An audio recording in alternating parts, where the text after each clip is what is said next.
Bonjour à tous, bienvenue sur le podcast de la Voix de la Vente, le podcast qui vous donne envie de mieux vendre en moins de 5 minutes. Aujourd'hui, je vous emmène en Allemagne au début des années 90. À cette époque, je travaille pour une entreprise française et bien que jeune vendeur, j'ai la responsabilité de son centre de profit allemand, vu que personne dans l'entreprise ne maîtrise la langue de Goethe comme moi, que je réside à Francfort depuis déjà plus de 2 ans et que mon mentor là-bas est parti sous d'autres cieux pour faire évoluer sa carrière. Je travaille pour le monde de l'industrie automobile allemand, où je vends des technologies de filtration. Mon principal client exerce ce qu'on appelle le métier d'équipementier.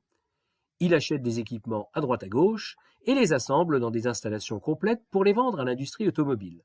Dans notre cas, l'installation sert à traiter et concentrer des huiles usagées. Dans la boîte pour laquelle je travaille, il se fournit depuis plusieurs années déjà en composants de filtration qui se présentent comme de petits tubes de carbone qu'on enferme dans des gros tubes en acier inoxydable et qu'on alimente avec 2 grosses pompes pour qu'ils puissent faire leur job. Un jour, pour des questions d'ergonomie et de place, notre client allemand a besoin d'installer les gros tubes en inox de façon horizontale, alors que l'habitude et la tradition veulent qu'on les positionne verticalement. Et comme à chaque fois que l'habitude et la tradition s'en mêlent, les ingénieurs français ont réussi à s'auto-convaincre que c'est comme ça et pas autrement. Il s'est même développé une argumentation de haute volée autour de cette croyance technologique érigée en vérité au fil du temps, malgré le fait qu'aucune étude sérieuse ne soit jamais vraiment venue étayer ces dires. Ce n'est que les pieds au sol et la tête dans les étoiles que ces tubes peuvent donner le meilleur d'eux-mêmes, point barre.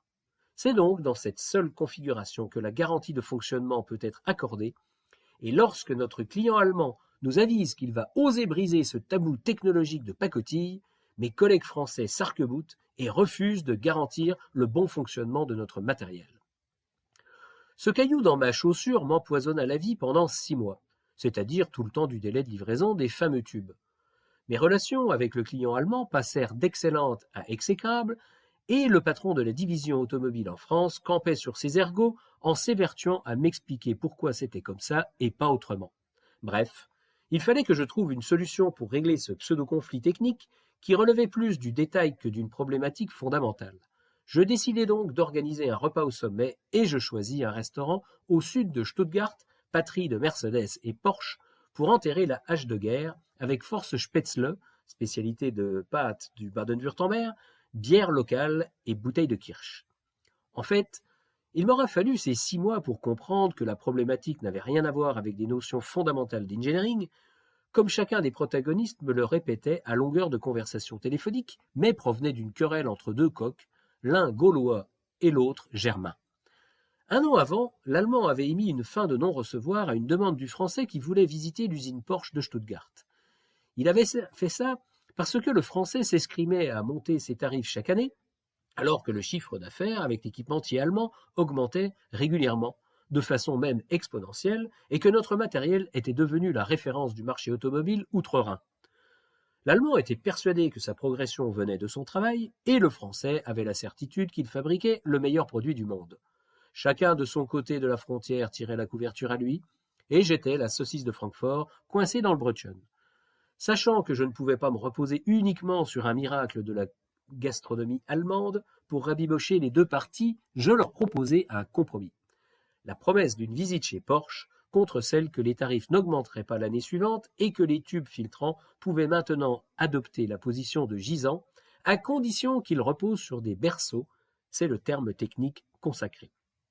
Et ça a marché. J'ai trouvé une solution qui permette de continuer notre business florissant de part et d'autre de la frontière sans qu'aucun de mes 2 lascars ne perde la face vis-à-vis de l'autre. Je n'aurai certainement pas le prix Nobel de la vente pour ça, mais cette anecdote montre bien que l'ego surdimensionné peut vous pourrir une belle relation commerciale si on n'y fait pas gaffe. Et maintenant, voici un petit exercice pour vous mes amis. Repensez à vos 3 derniers entretiens commerciaux. Il n'y a pas eu un moment où votre ego a eu envie de prendre le dessus ? Et à ce moment, comment est-ce que votre interlocuteur a réagi ? Et comment est-ce que vous avez ramené vos 2 pieds sur terre pour garder la relation intacte ? Voilà, sur ces belles paroles, je vous laisse et je vous dis à jeudi prochain. À bon entendeur, salut !